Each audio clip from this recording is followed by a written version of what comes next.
This is class 9 CBSE History French Revolution Part 5 in Tamil. France becomes a constitutional monarchy.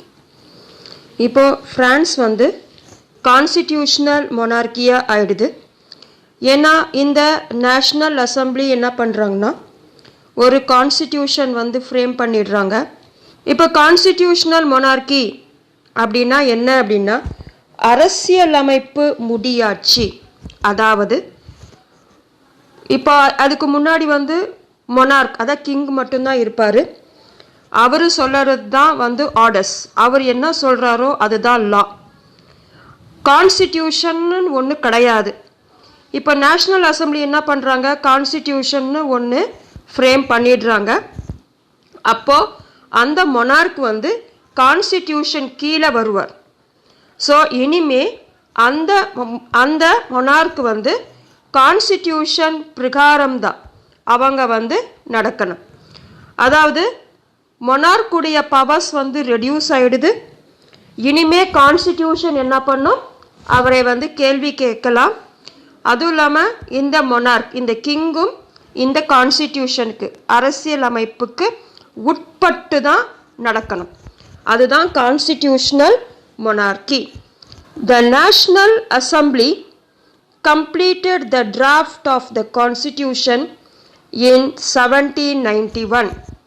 The National Assembly 1791ல Constitution frame பண்ணி முடிக்கிறாங்க, draft பண்ணி முடிக்கிறாங்க. Its main object, that is objective, was to limit the powers of the monarch. இவங்கள முக்கியமான குறிக்கோள் என்ன அப்படின்னா அந்த மொனார்க் அந்த கிங் எஸ்பெஷலி தட் லூயி 16 அவருடைய பவர்ஸை லிமிட் பண்ணணும், குறைக்கணும். அந்த மொனார்க்கை தூக்கி போடலை, ஓவர் த்ரோ பண்ணலை. மொனார்க் இருக்காரு, ஆனால் அவருடைய பவர்ஸை லிமிட் பண்ணுறாங்க, குறைக்கிறாங்க.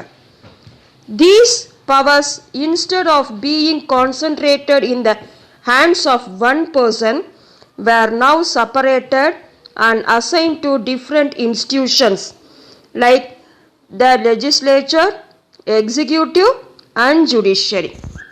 இப்போ இந்த கான்ஸ்டிடியூஷன் பிரகாரம் இதுக்கு முன்னாடி எல்லா டிபார்ட்மெண்ட்ஸும் எல்லா பவரும் கிங்கு கிட்ட தான் இருந்தது. அதுதான் நம்ம என்ன சொல்வோம், autocratic, complete under the control of monarch, king கிட்ட தான் இருந்தது. இப்போ இந்த மாதிரி வந்து எல்லா பவரும் ஒருத்தர்கிட்டயே இல்லாமல் இப்போ இந்த பவரை வந்து 3 இன்ஸ்டிடியூஷன்ஸாக செப்பரேட் பண்ணியிருக்காங்க. அதாவது லெஜிஸ்லேச்சர், எக்ஸிக்யூட்டிவ் அண்ட் ஜுடிஷியரி. இது யார் சொன்னார் அப்படின்னாக்கா one of the important philosopher Montesquieu. அவருடைய book the spirit of the laws அப்படின்ற புக்கில் வந்து இதை வந்து சொல்லியிருப்பார். இது one of the democratic principle. So இந்த பிரின்சிபல் தான் த்ரூ அவுட் த வேர்ல்ட் நம்ம எல்லாம் வந்து ஃபாலோ பண்ணிகிட்ருக்கோம். இந்தியாவும் அதை தான் வந்து ஃபாலோ பண்ணுறாங்க. ஸோ இதை இவர் சொல்லியிருக்காரு. இந்த நேஷ்னல் அசம்பிளியும் அதையே இவங்க என்ன பண்ணுறாங்க, செய்கிறாங்க. This made France a constitutional monarchy. இதை தான் வந்து என்ன சொல்கிறாங்க, ஃப்ரான்ஸில் கான்ஸ்டிடியூஷனல் மொனார்க்கின்னு சொல்கிறாங்க.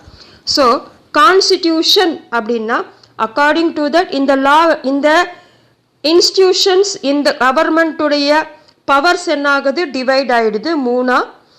இப்போ ஒரு கிங் கிடையாது, ஆனால் கிங்கும் இருக்காரு, பட் அவருடைய பவர்ஸ் என்ன ஆயிருக்கு, லிமிட் ஆயிருக்கு. இதை தான் வந்து என்ன சொல்கிறாங்க, கான்ஸ்டிடியூஷனல் மொனார்க்கி.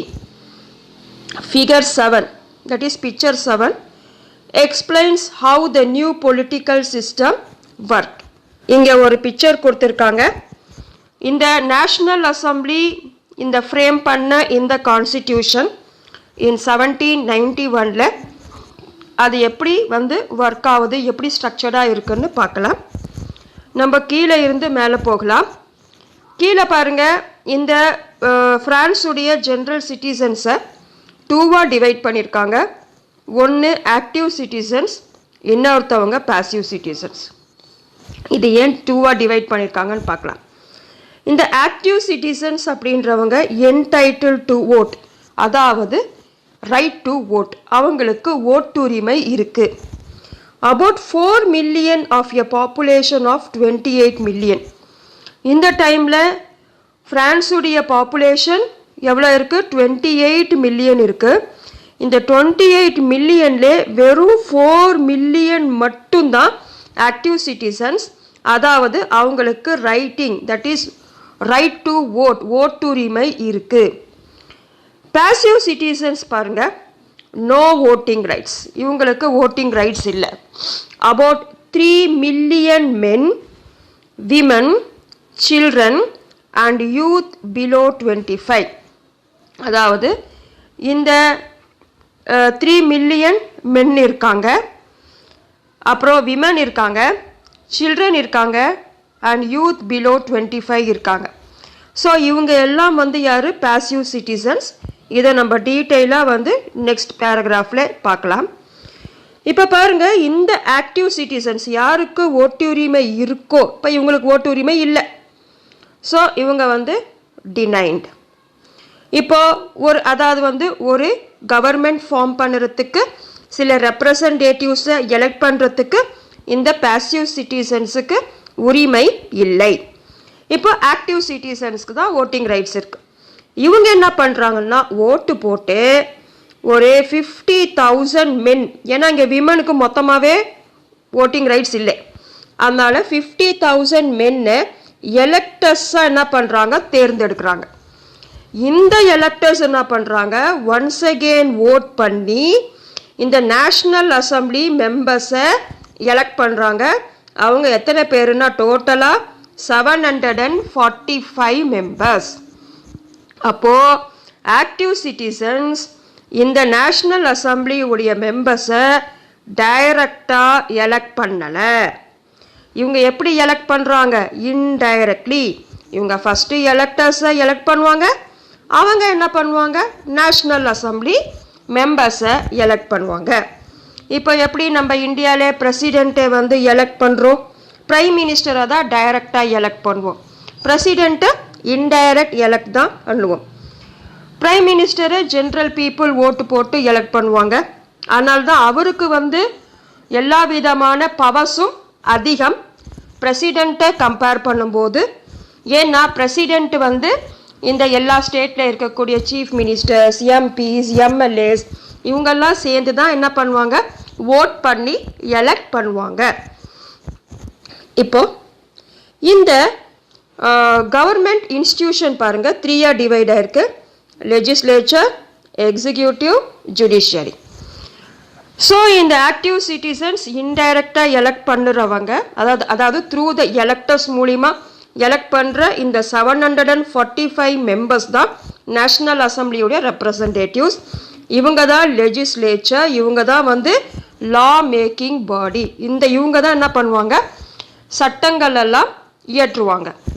இப்போ நெக்ஸ்ட் வந்து எக்ஸிக்யூட்டிவ். இந்த எக்ஸிக்யூட்டிவ் என்ன பண்ணுவாங்க? தே எக்ஸிக்யூட்டிவ் த லாஸ், லா வந்து இம்ப்ளிமெண்ட் பண்ணுவாங்க. இதுக்கு கீழே யார் இருக்காங்கன்னா, கிங் இருக்காங்க, அப்புறம் சில மினிஸ்டர்ஸ் இருக்காங்க. இந்த கிங்கும் மினிஸ்டர்ஸுடைய எஸ்பெஷலி இந்த கிங்குடைய பவரை தான் என்ன பண்ணியிருக்காங்க?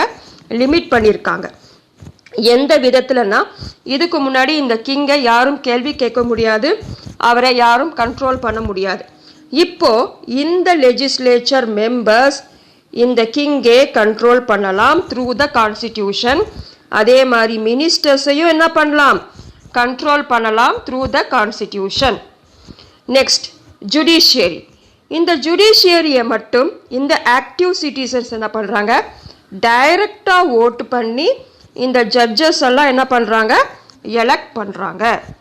த constitution of 1791 vested the power to make laws in the National Assembly.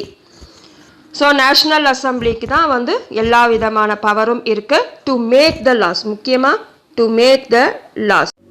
இந்த சட்டத்தை இயற்றத்திற்கான அதிகாரம் இவங்க கிட்ட தான் இருக்குது. Which was indirectly elected. இது மெயின் பாயிண்ட். ஏன்னா நேஷ்னல் அசம்பிளி டைரக்டாக எலெக்ட் பண்ணலை, indirectly elected through the electors.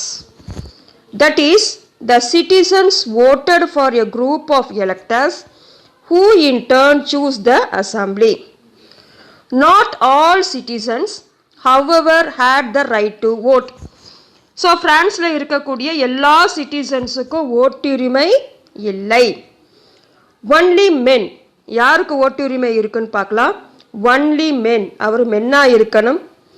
About 25 years, 25 வயசுக்கு மேலே இருக்கணும். who paid taxes equal to at least 3 days of a labor's wage. இது ரொம்ப முக்கியம். ஸோ ஃபஸ்ட்டு அவர் மென்னாக இருக்கணும். செகண்டு அவர் 25 இயர்ஸுக்கு மேலே இருக்கணும். தேர்டு வந்து அவர் டேக்ஸ் பேயராக இருக்கணும். அதுவும் எவ்வளவு பே பண்ணணும்? ஈக்குவல் டு அட் 3 days, 3 நாளைக்கு வேலை செஞ்சால் அவருக்கு எவ்வளவு கூலி கிடைக்குமோ அந்த அமௌண்ட்டை டேக்ஸாக பே பண்ணணும். இப்படி பண்ணால் அவங்களுக்கு ஆக்டிவ் சிட்டிசன்ஸ் அப்படின்ற ஸ்டேட்டஸ் கிடைக்கும். அப்படி கிடைச்சா என்ன ஆகும்? என்டைட்டில் டு ஓட், அதாவது ஓட்டுரிமை கிடைக்கும். Next, the remaining. ஸோ இது இல்லாதவங்க, அதாவது டேக்ஸ் கட்டாதவங்க, 25 இயர்ஸுக்கு கீழே இருக்கிற இந்த எல்லா மென்னும் அண்ட் ஆல் விமன். அந்த விமன் அவங்களே விமன் அப்படின்றதுனாலே டோட்டலாக அவங்களுக்கு ஓட்டுரிமை கிடையாது. ஆல் விமன் வேர் கிளாஸ்ட், அவங்களுக்கு அவங்க நம்ம என்ன சொல்கிறோம்? Passive citizens. டு குவாலிஃபை, இப்போ இது எதுக்குன்னா ஆக்டிவ் சிட்டிசன்ஸாக குவாலிஃபை ஆகிறதுக்கு தான் இது. சப்போஸ் நான் எலெக்டர் ஆகணும்ப்பா, இல்லை நேஷ்னல் அசம்பிளியிலே ஒரு மெம்பர் ஆகணும் அப்படின்னா நான் என்கிட்ட என்ன குவாலிஃபிகேஷன் இருக்கணும் அப்படின்னா, as an elector and then as a member of the assembly அப்படின்னா எ மேன், உமன் போக முடியாது. So a man had to belong to the highest bracket of tax payers. So active citizens அதிலிருந்து தான் electors ஆக முடியும். So active சிட்டிசன்ஸுக்கு 3 நாள் கூலியை டேக்ஸாக கட்டணும். இப்போ நான் எலெக்டராகவோ இல்லை நேஷ்னல் அசம்பிளியில் ஒன் ஆஃப் த மெம்பராகவோ ஆகணும் அப்படின்னா நான் ஹையஸ்ட், ரொம்ப அதிகமான டேக்ஸ் பேயராக இருக்கணும். அப்படி இருந்தால் தான் என்னால் எலெக்டர்ஸாவோ இல்லை நேஷ்னல் அசம்பிளியில் ஒரு மெம்பராகவோ ஆக முடியும். இங்கே ஒரு பிக்சர் கொடுத்துருக்காங்க. இந்த பிக்சரை பற்றி நம்ம லாஸ்ட்டாக பார்க்கலாம். The Constitution began with a declaration of the rights of man and citizen. So, France உடைய Constitution Declaration of the Rights of Man and Citizen அப்படின்னு தான் ஸ்டார்ட் ஆகுது. இங்கே பாருங்கள், ரைட்ஸ் ஆஃப் மேன் அப்படின்னு தான் ஸ்டார்ட் ஆகுது. இப்போ எப்படி நம்ம இந்தியாவுடைய கான்ஸ்டிடியூஷன் ஃபஸ்ட்டு இன்ட்ரோடக்டரி பார்ட் அது ப்ரியாம்பிள்னு இருக்கும். அதுக்கப்புறம் ஸ்டார்ட் எதுனா ஃபண்டமெண்டல் ரைட்ஸ், அதுக்கப்புறம் ஃபண்டமெண்டல் டியூட்டிஸ் இருக்கும். அந்த மாதிரி தான் இங்கேயும் basic rights of man and the citizen இருக்கு. இப்போ ரைட்ஸ் அப்படின்றது எந்த மாதிரி ரைட்ஸ் அப்படின்னா, first one right to life, முதல்ல உயிர் வாழறதுக்கு உண்டான உரிமை. நெக்ஸ்ட்டு ஃப்ரீடம் ஆஃப் ஸ்பீச், பேசுறதுக்கு உண்டான சுதந்திரம், பேச்சு சுதந்திரம். ஃப்ரீடம் ஆஃப் ஒப்பீனியன், நம்மளுடைய கருத்துக்களை தெரியப்படுத்துறதுக்கு வெளிப்படுத்துறதுக்கு உண்டான சுதந்திரம். Next equality before law, this is fourth one. So சட்டத்துக்கு முன்னாடி எல்லாருமே சமம்தான். ஸோ இந்த 4 தான் ரொம்ப முக்கியமான rights. were established as natural and inalienable rights, that is, they belong to each human being by birth and could not be taken away. இந்த லாஸை தான் என்ன சொல்கிறாங்கன்னா நேச்சுரல் லாஸ். நேச்சுரல் லாஸ் அப்படின்னாக்கா பை பர்த், ஒரு குழந்தை அந்த ஃப்ரான்ஸில் பிறந்த உடனே அதுக்கு உண்டான பேசிக் ரைட்ஸ் தான் என்னது இந்த நேச்சுரல் ரைட்ஸ். இந்த நேச்சுரல் ரைட்ஸை யாரும் அவங்க கிட்ட எடுக்க முடியாது. அதுதான் could not be taken away. It was the duty of the state, that is country, to protect each citizen's natural rights. அதாவது அந்த பிரான்ஸுடைய டியூட்டி ஒவ்வொரு சிட்டிசனுடைய இந்த நேச்சுரல் ரைட்ஸை ப்ரொடெக்ட் பண்ணக்கூடிய டியூட்டி இந்த ஸ்டேட்டுடையது. இங்கே கீழே பாருங்க, சோர்ஸ் பி அப்படின்னு இருக்கு. இதில் என்ன கொடுத்துருக்கு அப்படின்னா, இவர் ஒரு ஜேர்னலிஸ்ட், இந்த பிக்சரில் இருக்கிறவர் ஒரு ஜேர்னலிஸ்ட், இவர் ஒரு ரெவல்யூஷனரி ஜேர்னலிஸ்ட். இவருடைய பேர் வந்து ஜீன் பால் மாரெட். இவர் தன்னுடைய நியூஸ் பேப்பர், அதாவது லமி டியூ பீப்பிள், இது வந்து ஃப்ரெஞ்ச் லாங்குவேஜ், அது மீனிங் என்னென்னா the friend of the people. அந்த நியூஸ் பேப்பரில் அவர் வந்து கமெண்ட் பண்ணியிருப்பார், சில கருத்துக்களை அதில் சொல்லியிருப்பார். எதை பற்றி அப்படின்னா, constitution drafted by the national assembly. இந்த நேஷ்னல் அசம்பிளி தானே இந்த கான்ஸ்டிடியூஷன் ஃப்ரேம் பண்ணாங்க. ஸோ அதை பற்றி இவர் வந்து அந்த நியூஸ் பேப்பரில் கமெண்ட் பண்ணியிருப்பார். நம்ம ஏற்கனவே பார்த்த மாதிரி இந்த நேஷ்னல் அசம்பிளியில் இருக்கக்கூடிய மெம்பர்ஸ் எல்லாருமே ரிச் மெம்பர்ஸ் தான். ஸோ இதில் இருக்கக்கூடிய தட் மீன்ஸ் ரெப்ரசன்டேட்டிவ்ஸ், நேஷ்னல் அசம்பிளியில் இருக்கிறவங்க ரிச். இதில் the lot of the poor and oppressed will never be improved by peaceful means alone. So இப்படி இருக்கும்போது இந்த புவரும் சரி, அப்ரஸ்ட் தாழ்த்தப்பட்டவர்களும் சரி, those who are denied person சொல்லுவோம் இல்லையா, ஒதுக்கப்பட்டவர்கள், அவங்க இம்ப்ரூவ் ஆக முடியாது, வளர முடியாது. பை பீஸ்ஃபுல் மீன்ஸ் அலோன், அமைதியான முறையில் அவங்க மேற்கொண்டு முன்னேறி செல்ல முடியாது, அவங்களுடைய வாழ்க்கை வந்து இம்ப்ரூவ் ஆகாது, அதாவது வந்து அமைதியான முறையில் இம்ப்ரூவ் ஆகாது. அப்போ எப்படி இம்ப்ரூவ் ஆகும்? ரிவோல்ட் மூலிமா தான். ஆனால் இவர் ஏற்கனவே ரெவல்யூஷனரி ஜேர்னலிஸ்ட் தான். ஒரு ரெவல்யூஷன் மூலிமா தான் இம்ப்ரூவ் ஆகும். இப்போ இங்கே ரெவல்யூஷன் அப்படின்றது என்னது? புரட்சி, அது மூலிமா தான் இம்ப்ரூவ் ஆகும் அப்படின்னு இவர் சொல்கிறார். Here we have absolute proof of how wealth influences the law. So இங்கே நம்மக்கிட்ட ஏற்கனவே ஒரு ப்ரூஃப் இருக்குது. இந்த வெல்த் அப்படின்றது இந்த தேர்ட் எஸ்டேட்டை சேர்ந்த இந்த ரிச் பர்சன்ஸ், இந்த வெல்த் உள்ள பர்சன்ஸ் தான் எப்படி இந்த லா மேக்கிங்கில் எப்படி இன்ஃப்ளூயன்ஸ்டாக இருப்பாங்கன்னு நமக்கு வந்து அப்சல்யூட் ப்ரூஃபே நம்ம கண்ணு முன்னாடியே இருக்குது. அதுதான் இந்த national assembly. Yet laws will last only as long as the people agree to obey them. இந்த லா வந்து எவ்வளோ நாள் வந்து தொடரும் அப்படின்னா, எவ்வளவு நாள் இந்த பீப்புள் அதை ஒத்துக்கிட்டு அதை கீழ்ப்படிஞ்சு நடந்துக்கிறாங்களோ, அந்த லாவை மதித்து, அந்த சட்டத்தை மதித்து எவ்வளவு நாள் வந்து இந்த மக்கள் நடந்துக்கிறாங்களோ அவ்வளோ நாள் வரைக்கும் தான் இந்த சட்டங்கள் செல்லுபடி ஆகும். And when they have managed to cast off the yoke of the aristocrats, இங்கே aristocrats அப்படின்றது upper class, otherwise rich persons, they will do the same to the other owners of wealth. இப்போ இந்த புவர் அண்ட் அப்ரஸ்ட் பீப்புள்ஸ் இருக்காங்க இல்லையா, இவங்க என்ன பண்ணணும்னா இந்த ஆட்சியை இவங்களை தூக்கி எறியணும், தட் இஸ் கேஸ்ட் ஆஃப். அதாவது இந்த நேஷ்னல் அசம்பிளி ரிச் பர்சன்ஸ் எப்படி அதர் ஓனர்ஸ் ஆஃப் வெல்த், இங்கே அதர் ஓனர்ஸ் ஆஃப் வெல்த் அப்படின்றது யாருன்னா இந்த noble men and clergy, noble மென்னையும் கிளர்ஜியையும் அவங்க தூக்கி போட்டுட்டு எப்படி நேஷ்னல் அசம்பிளி ஃபார்ம் பண்ணி அவங்க கான்ஸ்டிடியூஷன் ஃப்ரேம் பண்ணி தனக்கு சாதகமாக சட்டத்தை போட்டுக்கிட்டு எப்படி ரூல் பண்ணுறாங்களோ அந்த மாதிரி ஒரு புரட்சி மூலியமா இந்த புவர் அண்ட் அப்ரஸ்டு பீப்புளும் இவங்களே ரெவல்யூஷன் பண்ணி இவங்களை தூக்கி போட்டுட்டு இதே மாதிரி இவங்களும் என்ன பண்ணும், ஆட்சிக்கு வரணும், அப்பதான் இதெல்லாம் வந்து மாறும் அப்படின்னு சொல்றார். இல்லைன்னா இந்த ரிச் பர்சனுடைய டாமினேஷன் தான் பிரான்ஸ்ல இருக்கும் அப்படின்னு இந்த நியூஸ் பேப்பர்ல இந்த மாரெட் வந்து கமெண்ட் பண்ணியிருப்பார்.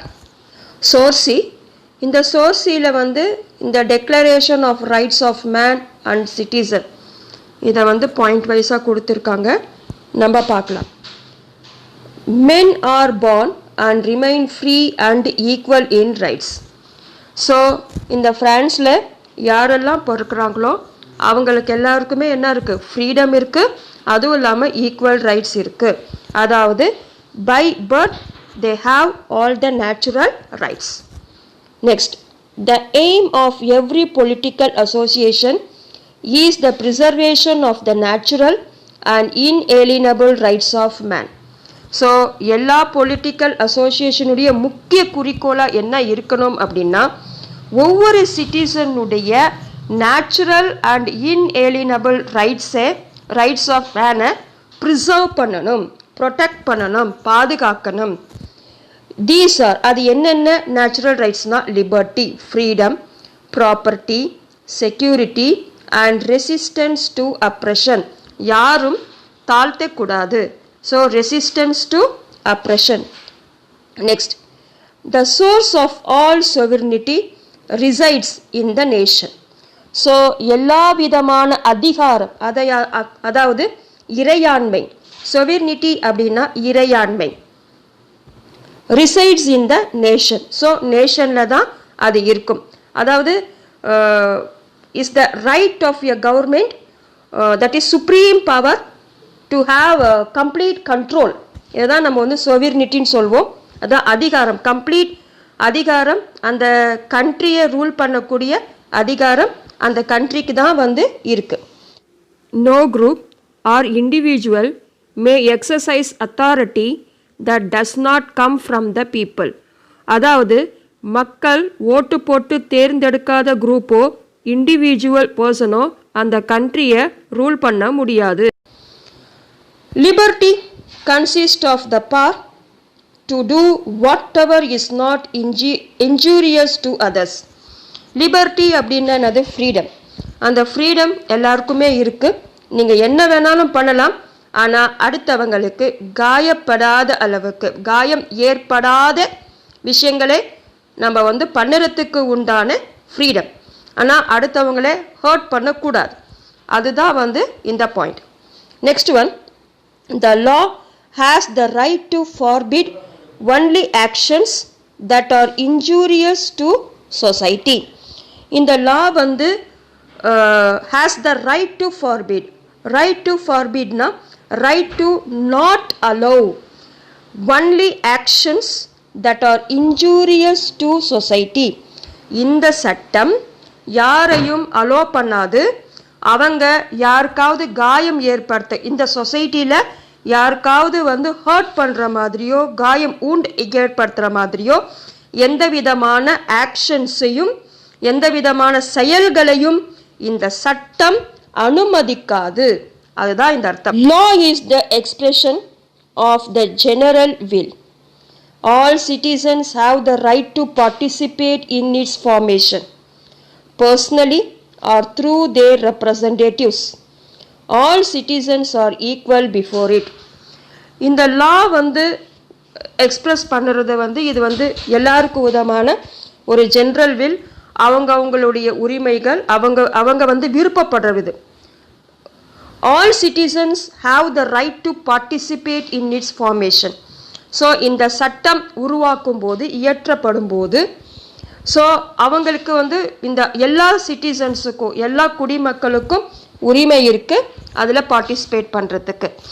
Personally or through the representatives, பர்சனலாவோ இல்லை த்ரூ தேர் ரெப்ரசன்டேட்டிவ்ஸ், அதாவது வந்து இவங்களுக்கு பதிலாக ஒருத்தரை ஓட்டு போட்டு எலெக்ட் பண்ணி அங்கே அனுப்பி சட்டத்தை இயற்றுவது, இந்த உரிமை எல்லா சிட்டிசன்ஸுக்கும் இருக்கு. All citizens are equal before it. சட்டத்துக்கு முன்னாடி எல்லாருமே ஈக்குவல், அதாவது சரிநிகர் சமானம். No man may be accused, arrested or detained except in cases determined by the law. அதாவது சட்டத்துக்கு உட்பட்டு யாரையாவது அரெஸ்ட் பண்ணலாம், அக்யூஸ் பண்ணலாம், டீடைன் பண்ணலாம். ஆனால் சட்டத்துக்கு அப்பாற்பட்டு யாரையுமே குற்றவாளி இல்லை அரெஸ்ட் பண்ணுறது, கைது செய்கிறதோ இல்லை ஜெயிலில் உட்கார வைக்கிறதோ செய்யக்கூடாது. இப்படி செய்யணும்னா சட்டத்துக்கு உட்பட்டு தான் செய்யணும். சட்டத்துக்கு உட்படாமல் இந்த விஷயத்தை செய்யக்கூடாது. அதை யாரையும் குற்றம் சுமத்தக்கூடாது, யாரையும் கைது பண்ணக்கூடாது, அண்ட் யாரையும் ஜெயிலில் வைக்கக்கூடாது. இதுதான் இங்கே சொல்லியிருக்கோம். Next, every citizen May speak, right and print freely. So எல்லா சிட்டிசனுமே பேசலாம், எழுதலாம், பிரிண்ட் pressing அது வந்து செய்யலாம். He must take responsibility for the abuse of such liberty in cases determined by the law. அவங்களுக்கு ஒரு பொறுப்புணர்ச்சி இருக்கணும். அந்த லிபர்ட்டி அதாவது சுதந்திரத்தை யாரும் துஷ்பிரயோகம் செய்யாமல் அப்யூஸ் பண்ணாமல் அந்த சட்டத்து பிரகாரம் உள்பட்டு தான் அவங்க வந்து பேசவோ எழுதவோ ஏதாவது பிரிண்ட் பண்ணவோ உண்டான பொறுப்புணர்ச்சியோட அவங்க செய்ய. Next, for the maintenance of the public force and for the expenses of the administration. இங்கே பப்ளிக் ஃபோர்ஸ் அப்படின்றது வந்து மிலிட்ரி ஃபோர்ஸ், இங்கே பப்ளிக் அப்படின்றது கவர்மெண்ட். ஸோ அவங்களுடைய military force and for the expenses of administration, அந்த கவர்மெண்ட்டை ரன் பண்ணுறதுக்கு உண்டான செலவுகள் இதெல்லாம் எங்கேருந்து வரணும்னா எ காமன் டேக்ஸ், பொதுவான tax is indispensable. It must be assessed equally on all citizens in proportion to their means. அதாவது ஒரு காமன் டேக்ஸ் வந்து கலெக்ட் பண்ணணும், அதுவும் எல்லார்கிட்டையும் ஈக்குவலாக எல்லா சிட்டிசன்ஸ்கிட்டையும் கலெக்ட் பண்ணணும். அதான் இங்கே வந்து நோபல்ஸ் கிளர்ஜி அப்படிலாம் கிடையாது. இப்போ எல்லாருமே டேக்ஸ் பே பண்ணி தான் ஆகணும். ஆனால் அக்கார்டிங் டு தேர் மீன்ஸ், அதாவது அவங்களுக்கு எவ்வளவு இன்கம் இருக்கோ அதை பேஸ் பண்ணி அவங்களுக்கு உண்டான எவ்வளவு பர்சன்டேஜ் வருதோ அந்த டேக்ஸ் அமௌண்ட்டை கலெக்ட் பண்ணலாம். Next, since property is a sacred, so சொத்து அப்படின்றது ஒரு புனிதமான ஒரு விஷயம். அண்ட் இன்வயலபிள் ரைட், அதாவது மீற முடியாத ஒரு உரிமை. No one may be deprived of it unless a legally established public necessity requires it.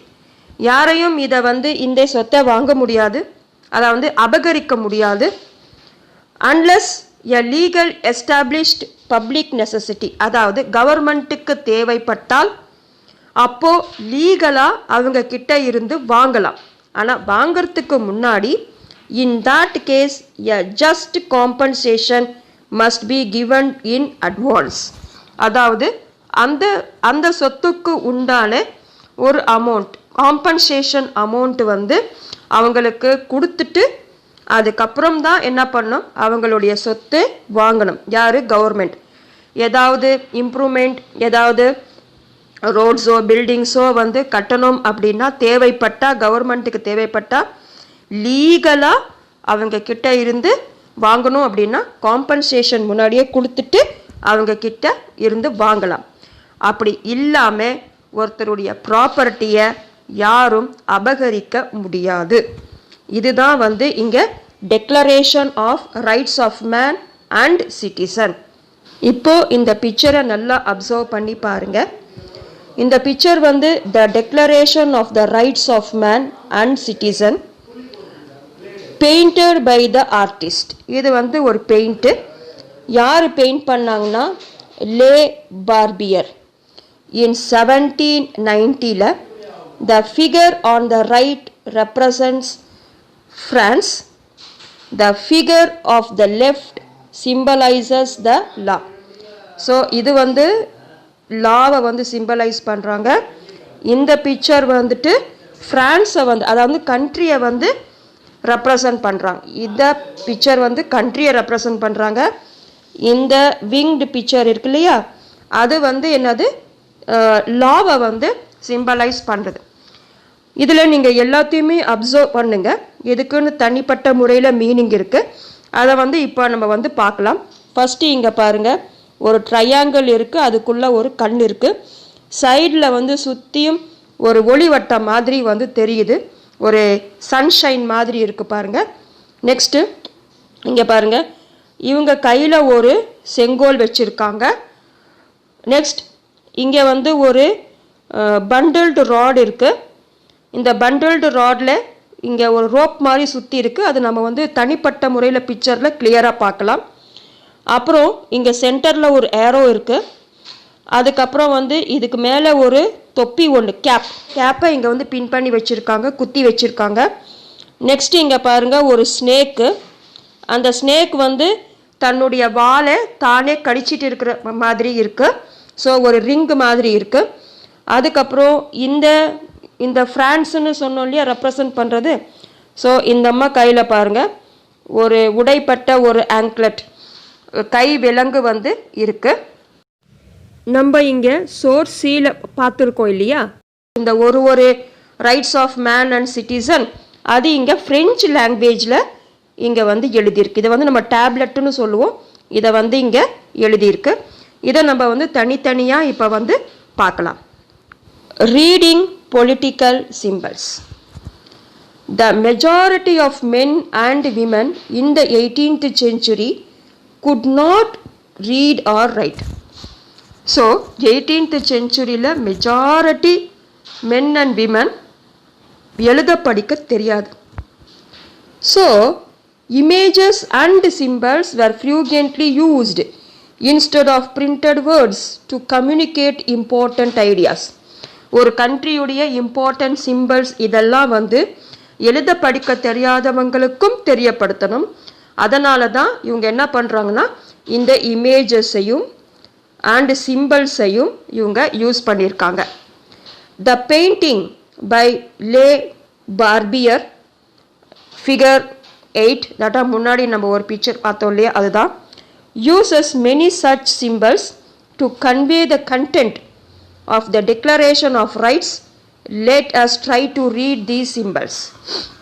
இப்போ இந்த சிம்பிள்ஸ்லேயே வந்துட்டு அவங்க கொடுத்துட்டாங்க அந்த டிக்ளரேஷன் ஆஃப் ரைட்ஸ் ஆஃப் மேனில் என்ன இருக்குது அப்படின்றத வந்து அந்த சிம்பிள்ஸ் அண்ட் இமேஜஸ்லேயே கொடுத்துட்டாங்க. அதை நம்ம இங்கே கீழே வந்து பார்க்கலாம். ஃபஸ்ட்டு வந்து த புரோக்கன் செயின். அந்த ஒரு லேடி இருக்காங்களே அதை வந்து ஃப்ரான்ஸ்னு ரெப்ரசன்ட் பண்ணுறோம். அதை வந்து கண்ட்ரியாக நம்ம வந்து ரெப்ரசன்ட் பண்ணுறோம் அவங்கள. ஸோ அவங்க கையில் வந்து ஒரு புரோக்கன் செயின் இருக்கும். ஸோ இதுக்கு என்ன அர்த்தம் அப்படின்னா பிகமிங் ஃப்ரீடம். அதாவது அந்த உமனை நம்ம ஃப்ரான்ஸ்னு ரெப்ரசன்ட் பண்ணுறோம். ஸோ ஃப்ரான்ஸ் இப்போ ஃப்ரீடம் ஆயிடுச்சு. They got freedom, they become liberty. அதுதான் இங்கே சிம்பலைஸாக இங்கே கொடுத்துருக்காங்க. Chains were used to fetter slaves. A broken chain stands for the act of becoming free. இப்போ இந்த செயின் அப்படின்னா என்ன இருக்கும், ஸ்லேவ் அடிமையாக ஒருத்தங்கிட்ட கட்டுப்பட்டு இருக்கிறது தான் வந்து அந்த செயினை வந்து மாட்டி வைப்பாங்க. அப்போ அந்த மாதிரி இந்த ஃப்ரான்ஸ் வந்து மொனார்கி கிட்ட கட்டுப்பட்டு இருந்துச்சு. இப்போ அது வந்து ஃப்ரீடம் ஆயிடுச்சு அப்படின்றத வந்து இங்கே சிம்பலைஸாக சொல்லியிருக்காங்க. நெக்ஸ்ட் பிக்சரில் பாருங்கள், இந்த bundle of rods and fasces. இதுதான் வந்து ஃபேஸஸ், அதான் வந்து ஏரோ மார்க் இருக்கு. That is with the projecting or arrow mark. என்ன அப்படின்னா த நோக்கி ஆயிர மாதிரி இருக்குது. அது என்ன அப்படின்றத வந்து நம்ம பார்க்கலாம். The bundle of rods are fasces. One rod can be easily broken. So ஒரு குச்சி மட்டும் ஒரு ராடு மட்டும் இருந்துச்சுன்னா அது ஈஸியாக உடைச்சிடலாம். But not and entire bundle. குரூப்பாக எல்லாம் மொத்த குச்சியும் சேர்த்து வச்சு உடைக்கணும் அப்படின்னா அதை உடைக்க முடியாது. இது எதை சிம்பலைஸ் பண்ணுறதுனா strength lies in unity. So this one is symbolise the unity.